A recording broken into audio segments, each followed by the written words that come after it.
आम्ही उज्जैनपुरीहून आलेलो आहे. मुलगी डिलिव्हरीसाठी आणली होती आणि तिला डिलिव्हरी झाली.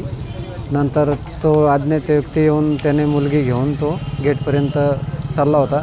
समोरच्यांनी बघितलं, त्यांनी सांगितलं, त्यामुळे पकडण्यात आला. आरोपीला पोलिसांच्या स्वाधीन केलं.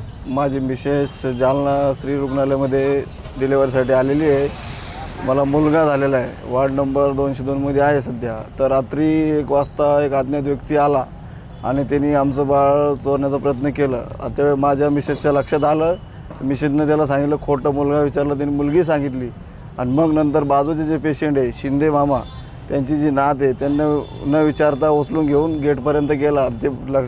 तो प्रकार माझ्या सासूबाईच्या आणि मिसेसच्या लक्षात आला. तेव्हा त्यांनी यांना सांगितलं शिंदे मामाच्या घरच्यांना. तेव्हा ते बाळ वापस आणण्यात आणि तो पळून गेला. परत सकाळी आला. मग त्याला आम्ही पकडल्यानंतर सिक्युरिटी कॅबिनमध्ये आणलं.